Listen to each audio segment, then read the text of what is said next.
this comes to a very interesting panel discussion. It is the last panel discussion for the day and for this conference, which is the Africa Trade Conference 2022.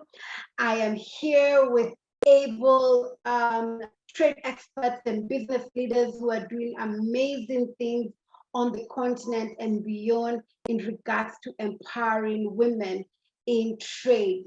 So the topic of discussion we'll be having today is how economic empowerment of women will transform African nations. Again, let me repeat that. How economic empowerment of women will transform African nations. We cannot leave anyone behind. The women and the youth of Africa and the men all have to come together. But in this session, we'll be discussing about the empowerment of women. So what I would like to do is on stage, welcome Pauline Okubasu, who is the president of OWIT Kenya, which is the Organization of Women in International Trade here in Kenya. We do have Gloria Atuheirwe, who is the Director, Gender, Inclusion and Women in Trade at the TradeMark East Africa. We do have Modesta, Nsowaa-Adu. She's an international trade consultant at the CATS International Accra. And I can't wait for all of you to hear her story because she's part of the Yates Fellowship and she'll be telling you more about that. And we do have Miss Madelein Mkunu, who is the president of Leading Women in Africa. So if we can all come on stage, and I will go ahead and start the session as we wait for Yavi Madurai to join us, who was supposed to be the moderator for the session. So if Miss Pauline and Madelein, I do see that you are in the conference, if you could just join us.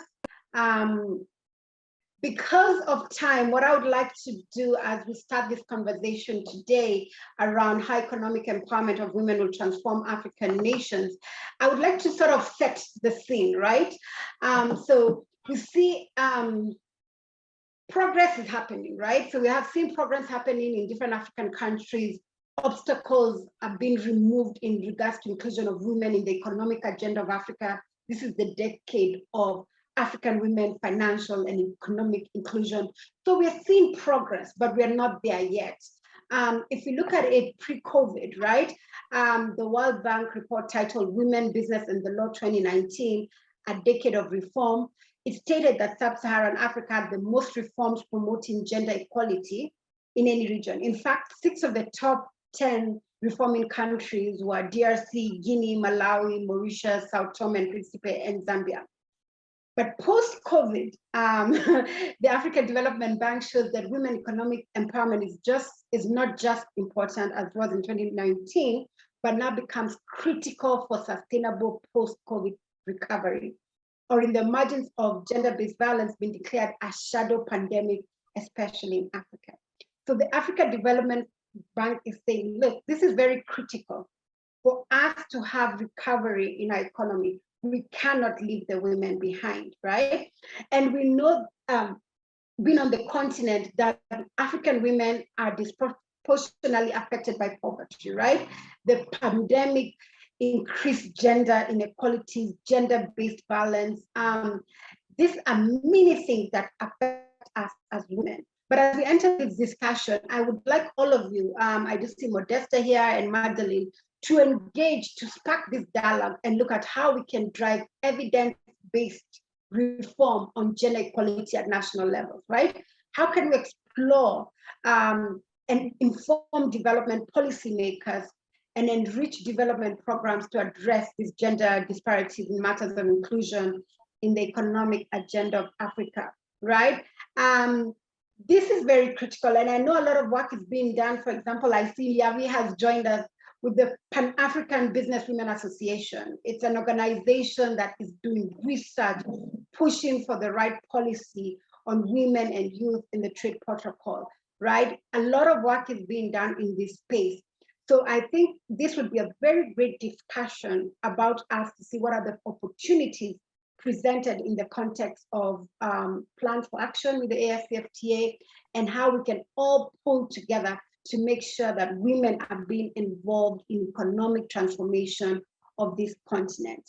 And so with that being said, I would like to go ahead and turn it over to Yavi. Yavi, I don't know if you can hear us. Okay. I was just sort of setting the scene about why economic empowerment for women is important for national development, because I mean, it's evident showing that it's very, very important.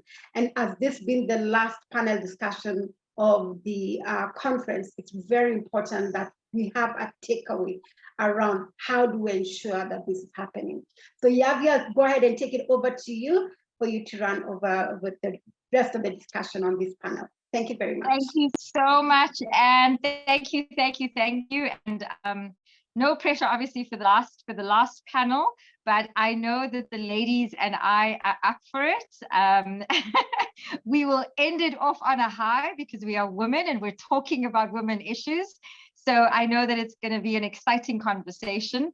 And I know that you've introduced everyone and that you have set the scene and kind of just put things into perspective. So ladies, are you ready? Can we get started and just head straight into it in terms of exactly where we want to be able to start the conversation and how we want to be able to start the conversation. So just as an intro, I'd like you to each come in and just tell us about Anne has obviously done your bios and she's done all the formal stuff. I kind of just want you to give us a perspective. We're talking women economic empowerment and the value of that from a future perspective, and in terms of the trade sector specifically. But just give us a view, give us a highlight, a highlight reel. If this was an Instagram reel, what would that look like in a couple of seconds around what is some of the work that you are doing? What are some of the things that we need to know you and your organization for, specifically in terms of the work that you're doing? Shall I start with you, Modesta? Because you are literally to the right of me, so you're the easiest for me to come to. Thank you so much. Thank you for the introductions, and thanks to Anne as well. And I'm grateful for the opportunity to be here to participate and present at this very esteemed conference today. So I am a lawyer and I'm also a trade policy consultant with CATS International. So CATS is an international non-governmental organization that functions as a resource center for information on international trade, regulation, and governance. So our core mission is to build local, national, and regional capacities of multiple stakeholders on issues related to trade and development. We all know there's enough research that points to the fact that globally, close to about 40% of micro, small, and medium-scale enterprises are owned by women. The statistics is even higher in African countries. But however, a survey that we undertook earlier on in the year revealed that although we had a lot of women-led micro, small, and medium-scale enterprises and traders in Ghana, a lot of them had no idea about the African Continental Free Trade Area or how their businesses could even benefit from it. So in partnership with the German Development Corporation, GIZ, and the Aya Institute, last week, Friday, we organized a public-private sector dialogue on making the African Continental Free Trade Area work for women-led MSMEs and traders in Ghana. So the session focused on how we could practically enhance the capacity of women-led micro, small, and medium-scale enterprises so they can take advantage of the AFSA. Thank you. Thank you, Modesta. And if I can go to the other M, Madelein Mkunu, thank you so much for joining us and welcome. Just give us that highlight reel in terms of you and your organization.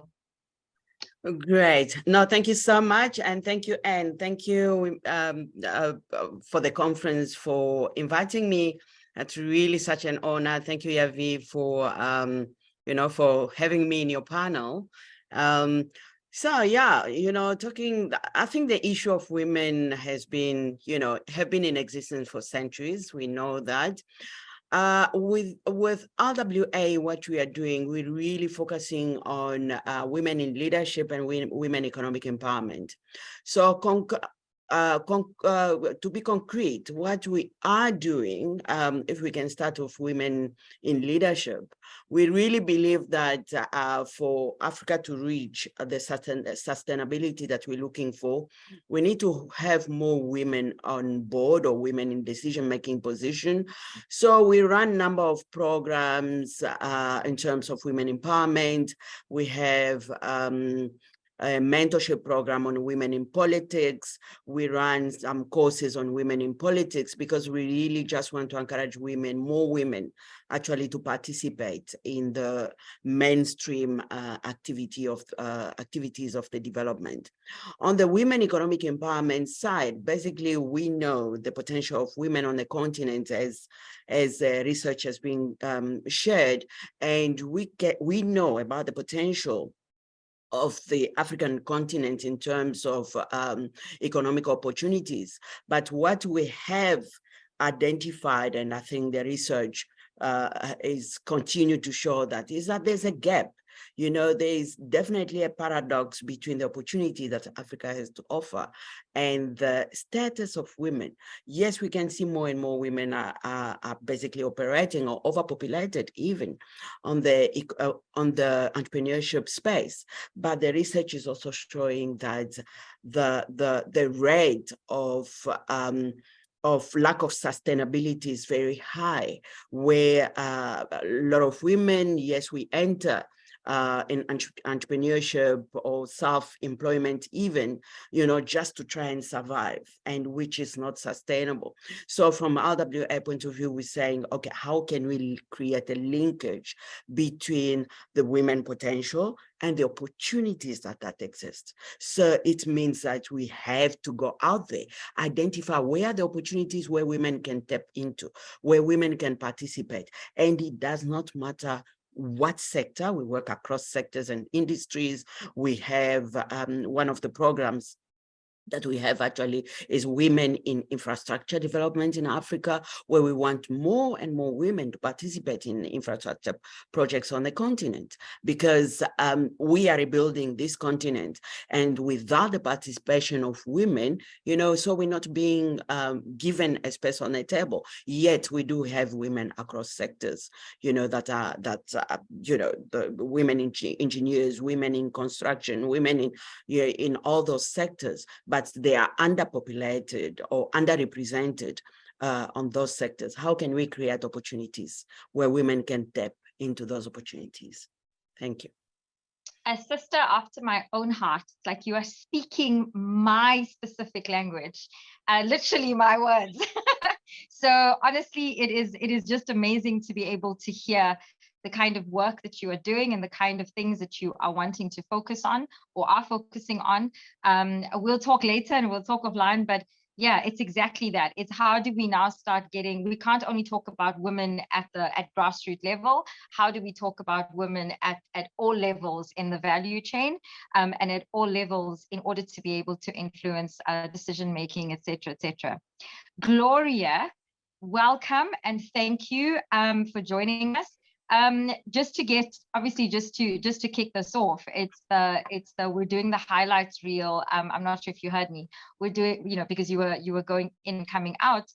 We're just doing the highlights reel in terms of what is it that we need to know desperately about your organization and some of the work that you are doing, obviously about yourself as well. Okay, thanks, Yavi. It's a pleasure to be here this afternoon. I'm joining in from Nairobi. So my name is Gloria Atuheirwe from TradeMark East Africa. I am the Director for Gender, Inclusion and Women in Trade program. So TradeMark East Africa is really an aid for trade organization. And our mission really is to grow prosperity through trade in the region. We are currently in 13 countries across the continent.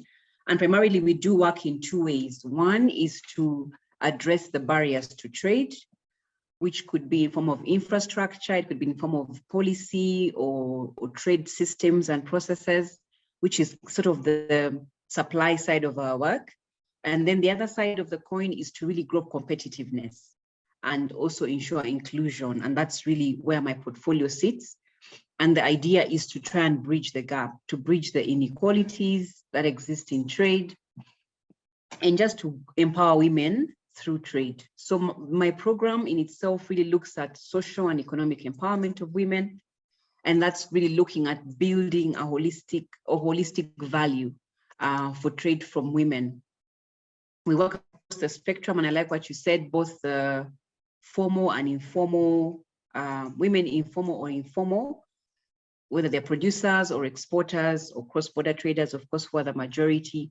We try and work across the entire segment and just see what we can do to address the barriers that they face that are unique to women, and also to grow, one, their participation in trade, but also the value, their contribution in that trade space. And Yavi, if you can allow me to just share two really examples of the kind of work that we've done from the different segments. One, from women who are informal, trading doing cross-border trade. We work with a group of women who have physical disability. So we brought them together. We helped them to form a group, and then registered the group, and they were able to start doing trade. The thing about those who know about borders in Africa, most people with disabilities are used as transporters because they have some kind of wheelchair. So usually they're used to simply move goods from one end to the border to the other. But we worked with these women to actually start to do their own trade. So they buy their own stock and they actually are involved in trade. They're not just transporters. And I thought that for me was a story of transformation and the kind of thing we'd want to see scaled up across different borders in Africa. On the other hand, we also work with SMEs, women who are in the ag sector. This particular project was in Kenya, and we worked in building up a whole threshold of women who are aggregators, source agents. We know very well, usually that was coined as a middleman's role, but this particular project worked to build women to do that role, sourcing from other women, and it was really exciting to see, women's incomes double. They're able to negotiate better. They're able to transact better. They're empowered to do what traditionally was seen to be a men's role, particularly in sectors like grain, which a lot of the high-end value is commanded by men. So that's just some of the examples of what we've done in TradeMark. Yavi? Thank you, Gloria. It looks like Yavi, she's in Morocco right now, and I'm not so sure if she's having an issue with her internet, but I guess I'll take over from there.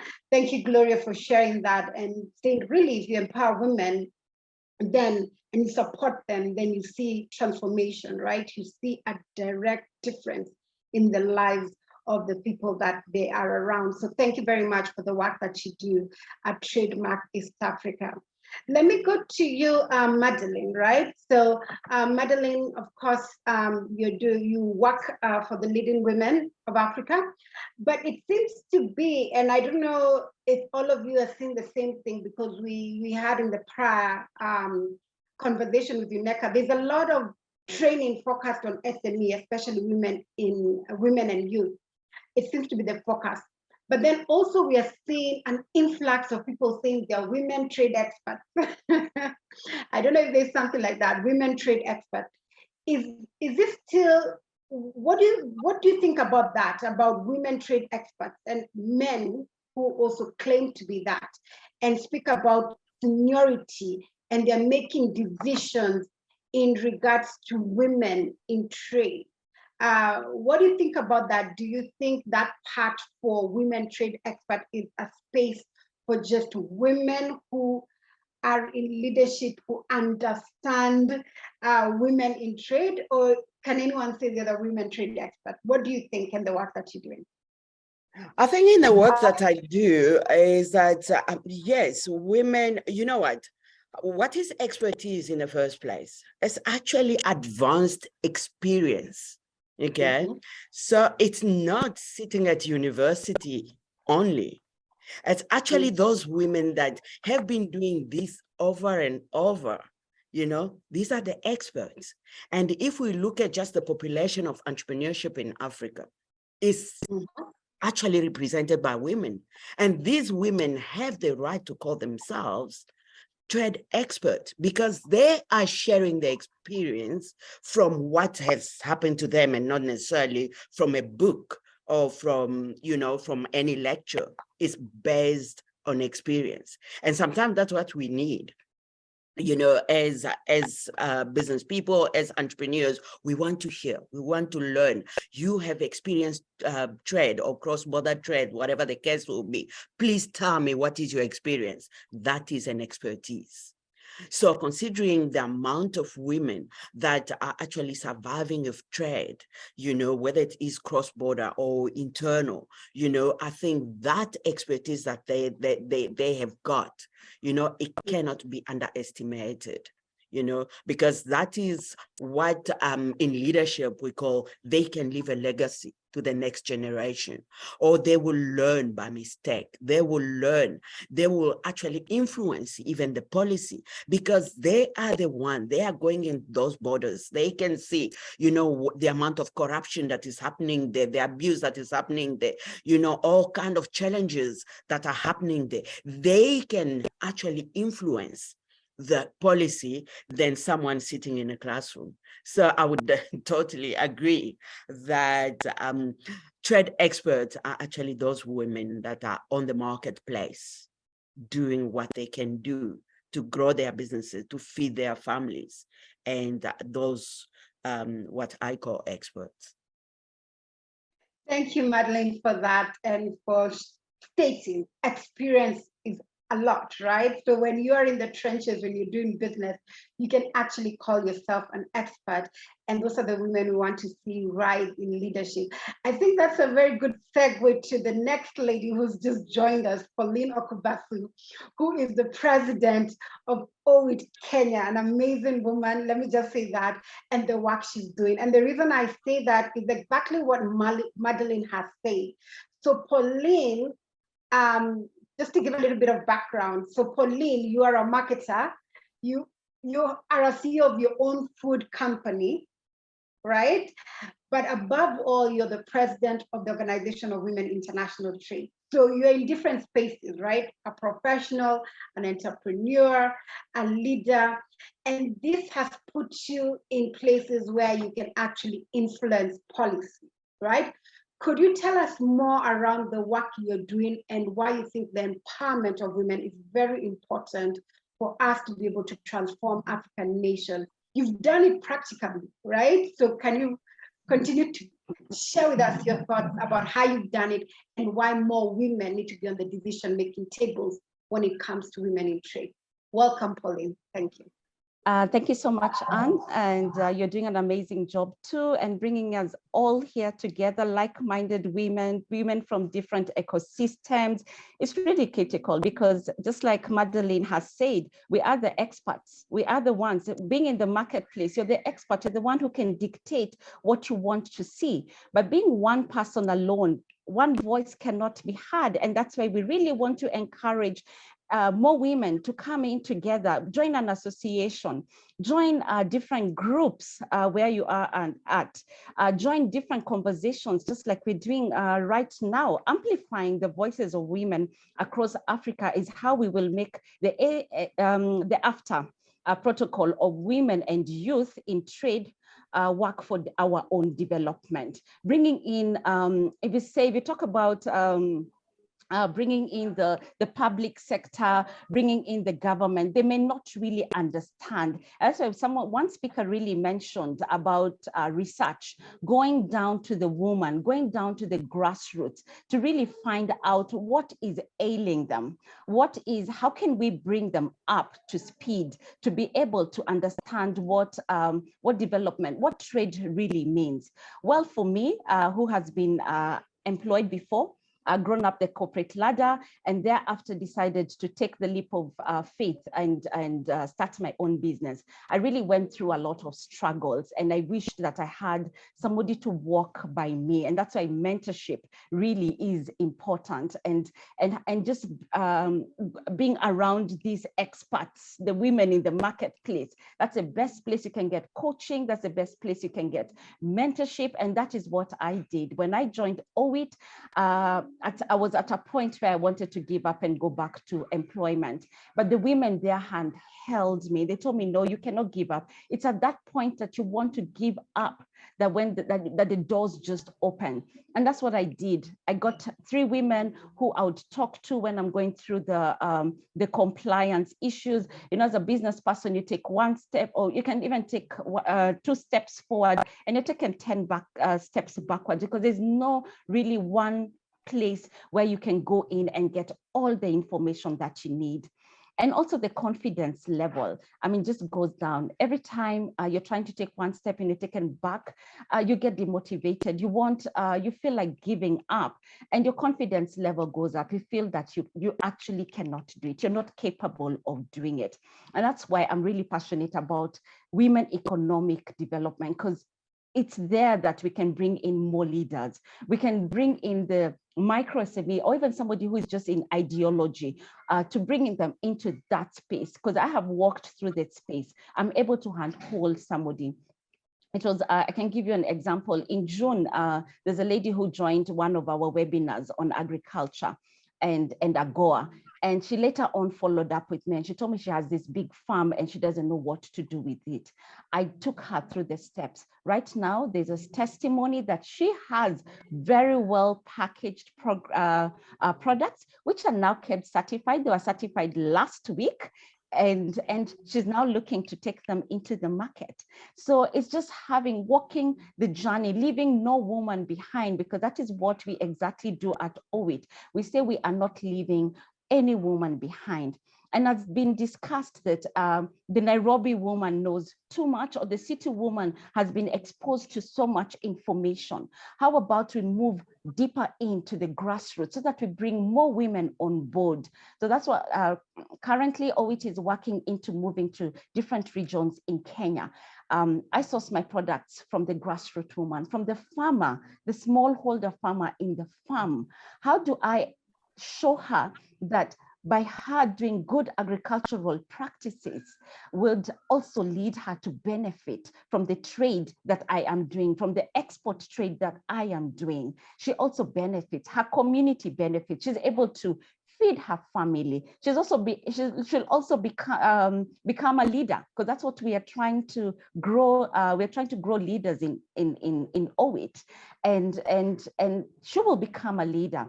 I know there's so much about that is going on, and many challenges that are going on in the grassroots, but if we can go deeper in there and handhold them, talk to the county governments in that area, change the policy to be able to be more friendly to that woman that is on that other side, so that we can make trading much easier within our own countries, our own counties in Kenya, and also in the continent. Then we will say that there is development.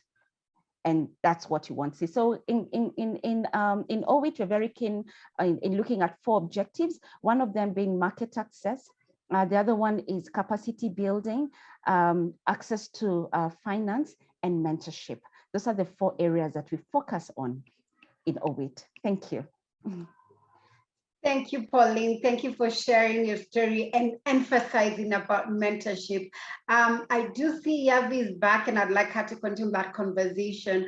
But Yavi, if you could just bear with me, when Pauline kept saying about mentorship, I really want to ask this question to Modesta.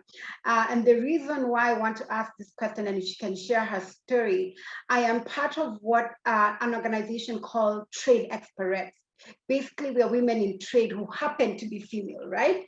So we are trade experts. It just happens to be female, right?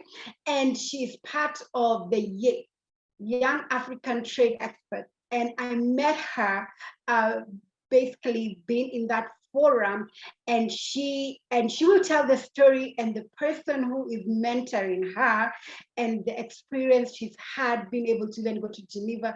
Basically, what we are saying is women supporting other women, and especially young women of Africa, is very important in business, in policy. We are not leaving anyone behind. So Yavi, I want to take over, but I would like Modesta to share some more about her experience at the Yates and the work that the experience that she's had and how that has helped her career. Welcome, Modesta. Thank you. Thank you, Anne. I'll just like to digress for just a minute, and I want to make a contribution to Madelein's presentation on trade expertise before I touch on the Yates experience. So I agree with Madelein to an extent, but I also disagree. The point of this departure is on when she stresses that for someone to put out themselves, or for someone to be qualified as a trade expert, the person should have lived the experience. What I want to say is that you can gain expertise through experience, like she said. You can also obtain trade expertise by training, like some of us have.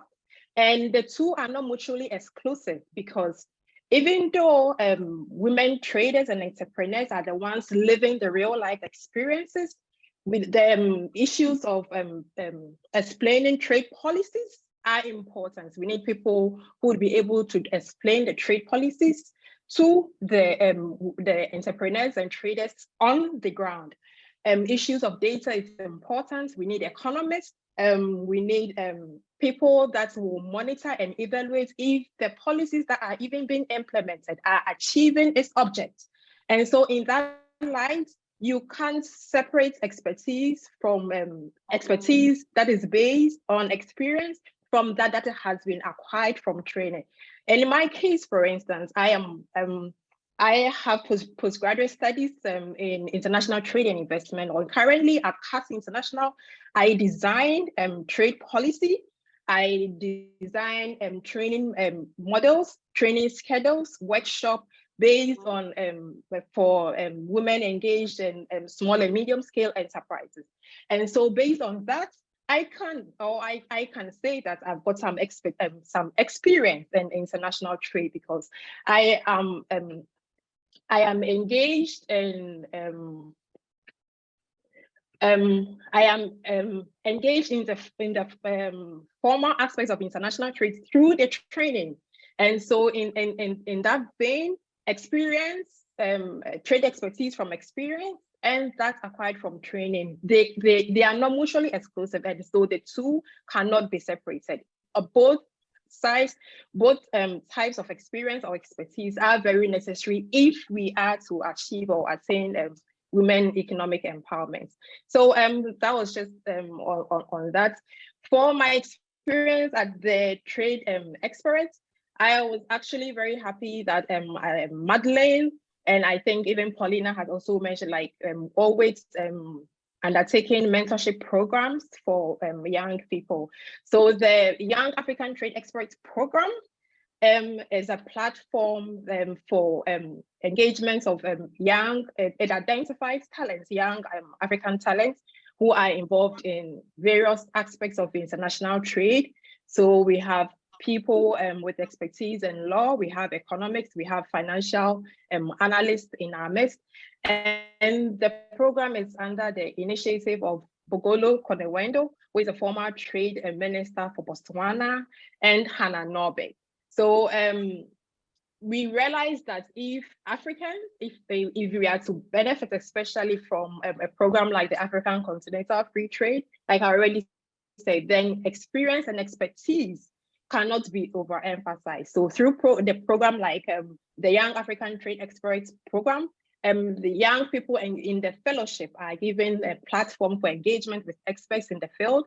More importantly, there's opportunity for us fellows to contribute to the trade discourse through blog posts, podcasts, conference presentations like I am doing here. And so I am here today presenting on this topic because of my involvement, or because I am one of the fellows who were selected to participate in the program this year. So basically that's it. Thank you. Thank you, Modesta. Yeah, so it's important to have both sides of the coin, you know, and it's important to be able to understand it from all aspects, I suppose. And as you were saying, you know, as much as if you don't have the lived experience, if you've got the qualifications, but there is a lot to be said about, you know, expertise all coming around the table in terms of different levels. So I have a half a question for you, because you've answered actually half of my question. So I have half the rest of it to ask you, is that do we find that there's an influx of women that are coming in as trade experts, especially from a young woman's perspective? Do you see that there's an influx, or is there still kind of a shortage and a gap? Thank you, Yavi. So the answer to that is a big no. Like in all areas in the formal sector, we don't have enough women trade experts at the multilateral level, and certainly not at the continental level where we are. So if I'm to do a top-down analysis, taking it right from the multilateral level, which would be like from the WTO to the continental level, the African Continental Free Trade Area, to regional levels within the various regional economic communities like the EAC, ECOWAS, down to the national levels, we don't have enough trade experts. So if, for instance, at the multilateral level, we are just like recently very lucky enough to have 3 women spearheading international trade. That is a bit unprecedented, because it is the first time it's happening. For instance, now we have Dr. Ngozi as the DG of the WTO. We also have Pamela Cook-Hamilton leading the International Trade Center. And then finally, we have Isabella Durant as the Secretary General of UNCTAD. If we take the experience of someone like Dr. Ngozi, if we take Dr. Ngozi's appointment, for example, what it means is that at the multilateral level, going back as far as the ashes of the Second World War, which gave us the GATT in 1947, right all the way to the Uruguay round, which bears the current WTO in 1992. We've never had a woman at the helm of affairs, and that is very sad and unfortunate. It doesn't get any better at the continental and regional levels either. So if the AFTA will work for women across all levels, both formal and informal sectors, we need expertise of female trade experts. And I would also like to use the opportunity to highlight again the need and essence of programs like the Young African Trade Experts Program, what Madelein does, and then what Pauline also does with OWIT. Like these avenues or platforms are very important and necessary for training and identifying young women professionals, because I don't think there are any group of people that can speak to or identify with issues of trade on the continent than Africans ourselves.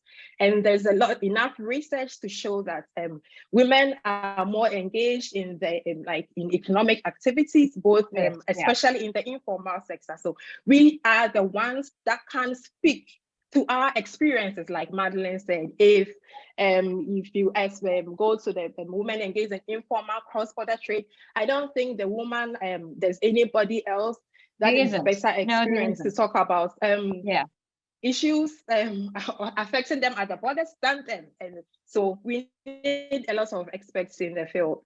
Thank you. For sure. Thank you, Modesta. Gloria, you have, and I said to you, I love the research that you have just done. And I want. Hi, did we lose Yavi? Yeah, it looks like we lost Yavi. So as we wait for her to come back, I believe Gloria, she was asking a question around research, TradeMark East Africa. Could you maybe share the research that she was talking about in regards to women empowerment? As the Director of Gender, I believe you can share more about that. Could you clarify more about that and the economic gender, how it links to the economic agenda of Africa? Thank you, Gloria. Okay, yeah, thanks, Anna. So the research we wanted to share is about the care economy I think a lot of conversations globally now around that area. So what we decided to do was investigate the care economy, but in the context of cross-border trade, and also the linkage to the gender-based violence, because we realized there's some bit of issues there that really affect how women engage in trade. And indeed, we really found interesting, this was done in 3 countries. We found some interesting findings, and I'll just share some of what we found is that in terms of time, women spend about 3 hours of their time on care work, but they're also spending about 6 to 11 hours trading. So if you look at that, that's really a full day. That means 9 to 12 hours in a day, but 3 of those is spent on care work. And then we found that because of care work, many of them are not able to engage in trading across borders. That means they're less mobile, they have to be closer to home. They have to work within, that parameter with near home. And that, of course, is a barrier in itself. Then we found that they lose 30% of their trading time because of care, which I thought was really a huge amount of time. So they have to make a choice. Do I stay home and mind my baby? Do I go out and look for a market or network or whatever? So 30% of that time is lost, potentially what could be trading time. But also we found that the more time they spent away from home, maybe networking or looking for a market, there's also increased gender-based violence in the home. A lot of the violence experienced by these ladies is from their partners, their spouse, which is really sad. But we found a correlation there. So the more time you spend trying to find a market, the higher your risk of being a victim of gender-based violence. And so that's really what made the main, and then another thing that we found that was interesting, it didn't matter your age, it didn't matter the amount of money you're making, it didn't matter the kind of trade you're in, the violence is irrespective of all those parameters. So it doesn't mean that because you bring more money or less money, you're less vulnerable. And so the question is then what do we do about this? Because we cannot look at growing value in terms of trade in our case without looking at all the other things affecting this woman. So looking at the care and the dynamics of care and gender-based violence and violence against women is something that we're looking at more centrally and trying to say, okay, how can we help these women? So I'll just talk about 3 things TradeMark ourselves are doing. One is around market infrastructure, finding a place in physical markets, a small creche or, just a space where women can, if they have young children, they can come to the market with them. So we've done that in Somaliland, we've done that in South Sudan, and now we're doing it in Kenya at the Busia border. And that really helps a woman to make a choice to say, I can come to the market with my toddler will be safe, I can make a living through, through trade. The second thing, of course, is sensitization. We're no experts in GBV, but GBV is a big thing. It's really crippling a lot of women's participation or ability to participate. So we're just doing sensitization. And one of the things we're doing is also to engage the men who are also in the same trade or the partners of these women and say, this income, this empowerment is for the good of your family, is for the good of your economy. It sounds like a basic thing, but it's not. And so sensitization is really at the core of what we're doing. But also, the other thing is to find time-saving solutions. And one of them could be digital. Can a woman be able to trade without moving? Because if movement is going to be the issue, can she trade in the comfort of her home or her community? So digital solutions are going to play a big role in abating some of these challenges. We have our own solution we've developed. We call it the ISOCO platform. And it's just primarily to help a woman find out about the markets, find out about trade, find out about logistics providers. I had people talk about logistics earlier. Where can I find a transporter, a border? It doesn't matter, depending on the need that she's looking for. Can I get that from a phone or a handheld device? Whether it's a smartphone or a feature phone, we are providing for both of these. But the idea is to save time, but also preserve value from trade. Yeah. Great, thank you, Gloria. Yavi is back with us. Hi, Yavi. Thank you, Anne. You know, we talk about the digital divide and then the gender digital divide because, you know, traveling across Africa is not for the faint-hearted, and connectivity when you're traveling across Africa is not for even less so. So I do apologize for jumping in and out. It's really not something I'm doing intentionally, but yeah, unfortunately it is. So I'm thank you, Anne. Thank you so much for picking it up as I'm jumping in and out, but please bear with me. So we've come to the end of this particular panel, and obviously it's so rich. You know, it's such a rich discussion. I'm sure if Anne could have had an entire day talking about women in trade, and specifically, you know, how do we grow, or how do we look at women's empowerment, I'm sure she would have. So the question I have for all of you, as you do your closing statement, and please let's try and keep it to like about 2 minutes each, is that if you became the Minister of Trade, so I'm specifically not saying the Minister of Women, if you became the Minister of Trade, what would be the gender/women policy that you would put in place in your first 100 days? Because you are now the recipients of policy that you are having to work around, you are having to work with, you are having to navigate, you are having to deal with. And I don't need to know you physically to know that there are days where we all shake our heads, whether it's Kenya, whether it is South Africa, whether it is Morocco, it doesn't matter where in the world, not just Africa, where in the world we are. There are lots of things that we have to deal with from a policy perspective that sometimes we wish we could change. So if you were the Minister of Trade, if you became the Minister of Trade tomorrow, what policy or what type of thing would you put in place? I see you've now got a hustlers fund from a couple of hours ago. What would you put in place to be able to say, this is what I would do, because I absolutely believe that this is what we need to change the dynamics from a trade and industry perspective, but specifically in order to fast track and accelerate women empowerment within the constraints of what we do. And it doesn't matter where we are or what level we are at or what level it's pitched at. But yeah, what would it be?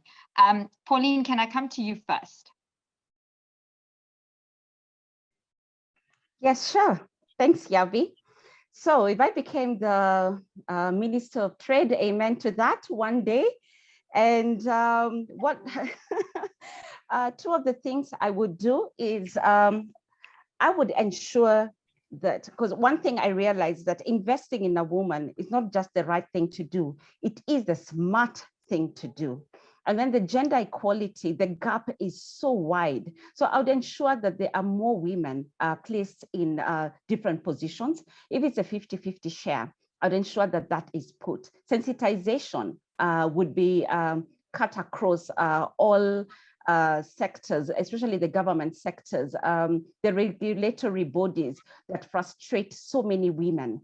I would ensure, or not even just women, even many businesses. We know that the micro SMEs are really suffering. They're the ones that that employ about 80% of the labor. So those are the people I would focus on. And I'm really glad that the current government has actually seen that. Maybe that's where the Hustler Fund will open up the economy, just emphasizing and growing that bottom level, bottom of the pyramid sector is what would then scale up and change the different policies that have been put in place and be able to understand. It's going deep down to the micro SME to be able to understand what the challenges that they are going through and putting in policies in place. If it's one of the things I would actually do for them is even giving them a period of time, if it's 3 years,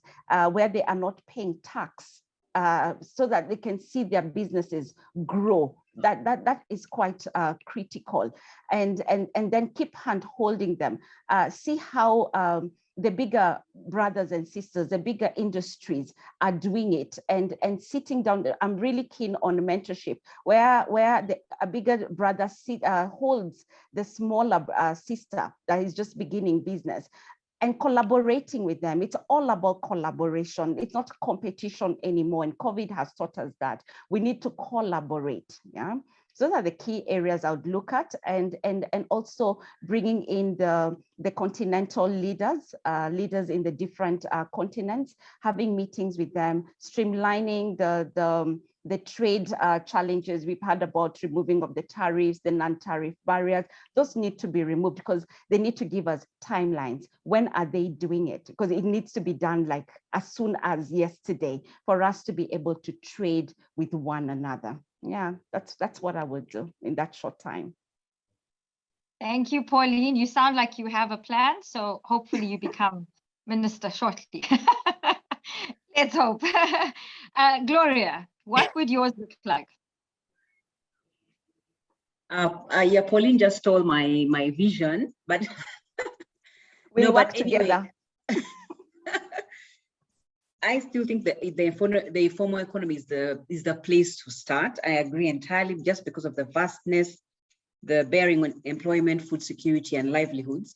But I would look at it's not really the top, it's somewhere in the middle segment. Some economists refer to it as the hidden middle. So these are women who are not really small and fragmented, but they're not established either. They're somewhere in the middle of that pyramid. I would put a lot of my energy there because I think that's where the transformation would come. And I think many women get stuck there.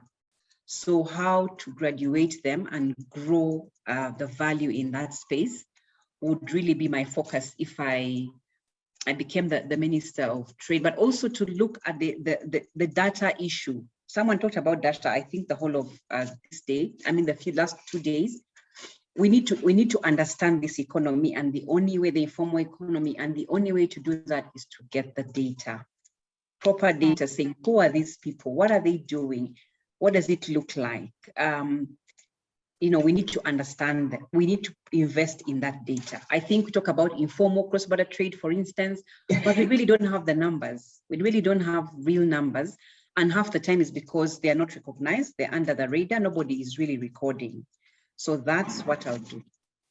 Thanks, Yavi. Absolutely. No, absolutely. If you can't measure something, how do you manage it? And if you can't manage it, how are you able to talk about it? So we can't claim that as women, we contribute so much to the economy if we don't even know what it is. So there's intention sometimes in absence. Modesta. Thank you, Yavi. So if I had the opportunity to be the Minister of Trade, my first task will be the initiation and development of a policy framework for women empowerment in the country with 2 key commitments and strategies. So first, the first commitment will be on women's empowerment and livelihood. So the objects for this commitment will be to accelerate efforts and commitments of government in empowering women, particularly women with disabilities, so they can have safe and secure livelihood.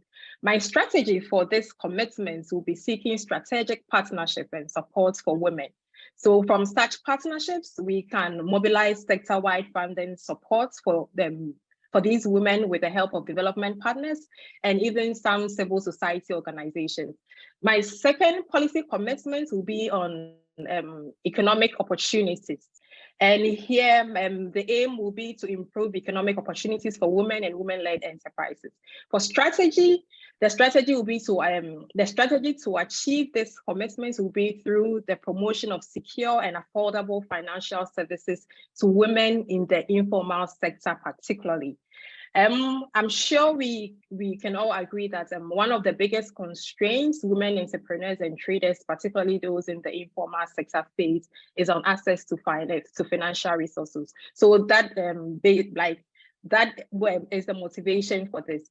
The second strategy for this will be to facilitate an enabling environment for women producers and traders to form networks and dialogue for improved cross-border trade procedures and practices, especially the legal, security, and protection matters. I think one of the panelists spoke about the issues around cross-border trade. We have most of the constraints revolves around issues of discrimination, understanding race market. So basically, it will just be to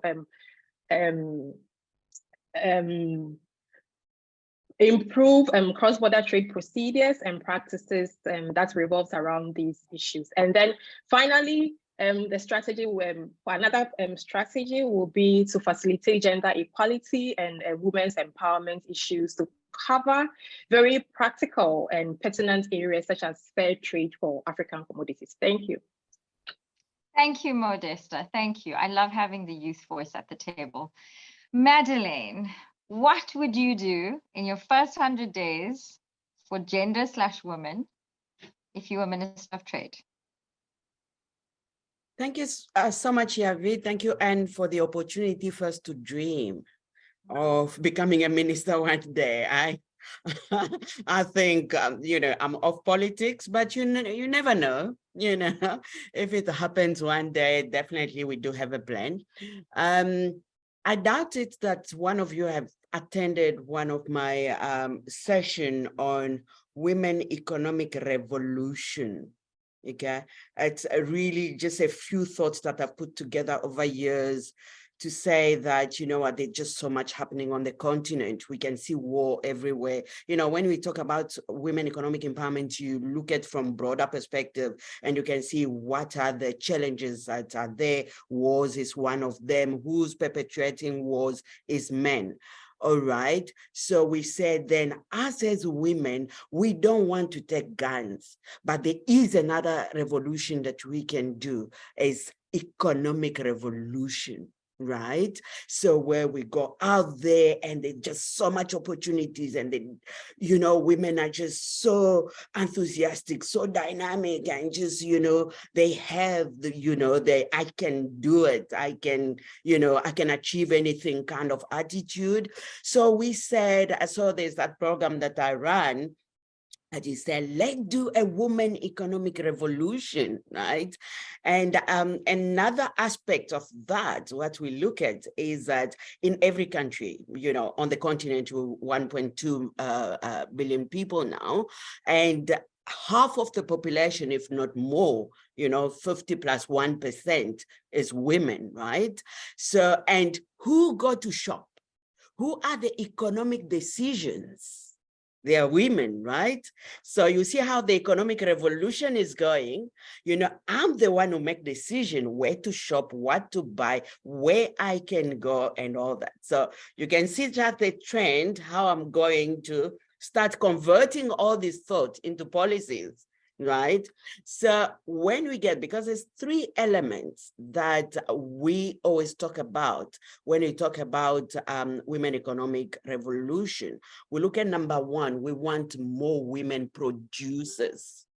And I will just explain shortly there. Producers, why? We like consuming. We are the one who consume. We are the one who buy. But we buy, from people that maybe they don't need even our money, our few cents, our few dollars that we do have. Why don't we start producing? I love this clothes. Why can't I start making it? I love this hair. Why can't I start making it? Instead of, if we say we have 1.2 billion people on the continent, you convert it, it's actually consumers. And we can see the trade war in Africa where every economy wants to come. And Africa, because there is consumers, there is a large number of consumers. So we're saying, number one, how can we make sure women become producers and not only consumers? There's so many things that we can produce. We have the raw material for so many things. We can do it. We can produce and consume what we produce. Number two, that we always doing that, always discussing this women economic revolution, is women to become investors. You know what we're doing on the continent? We sometimes, we die, we leave debt for our children and, grandchildren to come. They come to inherit. They come to inherit our debt. How can we start investing for us and for the next generation? And number three, is for women to start becoming strategic consumers. We consume everything, but sometimes we buy things sometimes that we don't need. You know, you look at our closet, it's full of shoes and, you know, all the Louis Vuitton and all that we don't really need. You know, well, we could spend it somewhere. So I will try to convert that into policy. I don't know how, but I'm sure empirical research and data will be needed so that we can start shaping that revolution into a policy. And I'm sure I will be able to see change. Thank you. Made in Africa is what you want to be able to create as your policy. In your particular case, made in Kenya, but yes, made in Africa, and being able to ask a question, who am I wearing, what am I wearing, and where did it come from, is probably the first question that we could ask as women that are so consumed by what we wear and what we look like and what we buy. So thank you, ladies. Thank you so much. I know I didn't introduce myself properly at the beginning because I was trying to get online, and poor Anne had to pick up for me. So thank you, Anne, once again. You know, it is just, so my name is Yavi Madurai. I'm the Executive Director of the Pan-African Business Women's Association, or PABWA, which is a think tank for economic transformation, specifically focused on women and youth in the AfCFTA. And then I'm also the co-founder of the African Prosperity Fund, because I believe, and I'm going to end off on this, because I believe that the sisterhood, and I'm going to say it again because I held the panel earlier, so Susan Bakker, close your ears because you've already heard this, but I believe that the sisterhood that we talk about now was started a long time ago, a long time ago. The sisterhood was started long before the concept of sisterhood was created, when Mother Nature blessed Mother Africa with riches beyond all of our wildest imaginations. And we have not converted. And I'm saying we, I'm talking about the women of the continent. We have not, whether for whatever reason, we've been held back, we've been, you know, there's all the different reasons I could give you, but I'm just saying, we have not been able to convert that into the wealth that we should have been able to convert it to, for the various reasons that we know exist. So we're not going to go into that now. However, as mothers of the next generation, I'll be damned, excuse my French, I'll be damned if I'm going to hand over a continent that is not wealthy, a continent that is not sustainable, self-sustainable, and a continent that still relies on aid, when we have got things in our ground that we have been blessed with in order to be able to create the prosperity and the wealth that we so need. And we can do it if we all work together. And in Pauline's words, there is no competition any longer. COVID taught us that. There is only collaboration. So on that note, we will be prosperous, we will be wealthy, we will jump on Anne's bandwagon of trade for wealth, and we will all drive an agenda for the sake of our children, my children, and my child and your children. We will do it because we are the mothers of the next generation. Mother Nature, Mother Africa did for us. They now need their daughters to stand up, and we need to do what we need to do. Am I right? Thank you, ladies. Thank you so much for everything. Thank you very much. And I do apologize again for jumping in and out. I hate that. And here I am, the one being at the receiving end of it now. So thank you so much. Anne, I hand over back to you, and my gratitude and appreciation to the Regal Africa team for creating this platform, for allowing us to be able to have a voice and have our voices heard. It has been an amazing 2 days. So thank you so much to all of you, to Regina, to Denise, to Diana, and mostly to Anne, who leads from the front and is just the queen amongst queens. Thank you so much. We are inspired on this very important Friday. Thank you.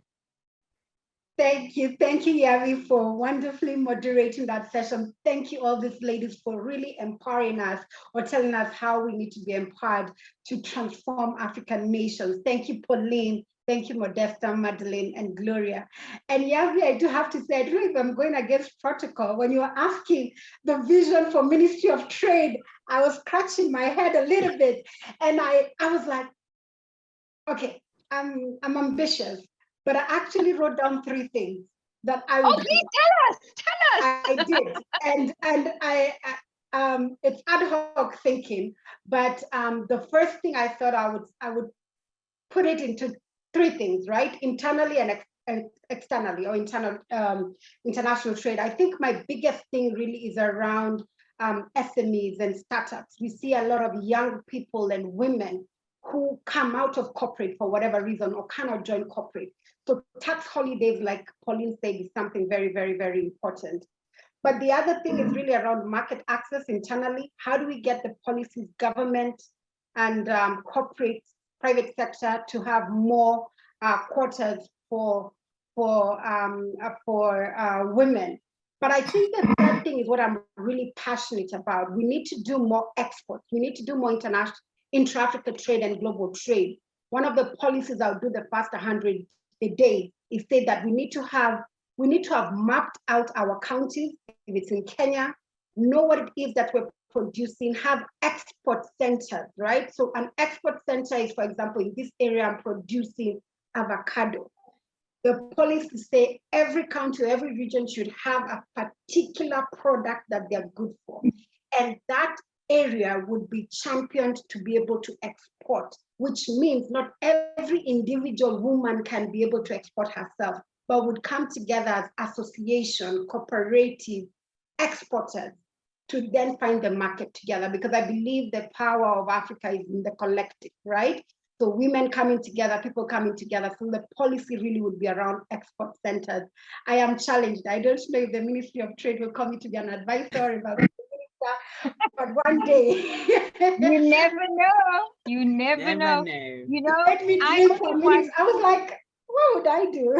Exactly. But that's the thing, is that we actually don't. We always complain about, not being able to work with some of these things. But if we were there, what would we do? Do you know, I would only do one thing. I would literally just do one thing. And the only thing that I would do is make sure that all of these policies, all of these trade agreements that we have lovingly signed, all of that the heads of state have signed, I would make sure that every single aspect that is owed to us as a country in those trade agreements has been leveraged, has been worked to its full potential, has been delivered on, number one. Number two, that we put monitoring and evaluation in place. So for example, if you say that 33% has to go to women-owned businesses, I want to know what it is last year, I want to know what it is this year, and I want to know what the gap is and why is it preventing it. That is the only thing, because we have the most amazing documents and policies and agreements until the cows come home, but we actually don't know where we stand with any of them. So for me, that is the biggest thing, is that we've got all these lovely agreements, also these wonderful trade agreements. Nobody knows how to work them. So that would be my wish list. Not that I want to be a minister, but yes, that would be my wish list. Why not? But if you're called to serve, why not? Why not if you're called to serve, right? I serve in other ways. Let's put it that way. Okay. Let's put it that Great. way. But Well, Anne, thank you very so much. Thank you for the platform. Thank you for it. Thank you. Thank you, thank you. This conference wouldn't be the success it is if it wasn't for all your contributions, your great insights, the attendees. So thank you very much, Yavi and the team. And that was an amazing closure of the last panel of the conference.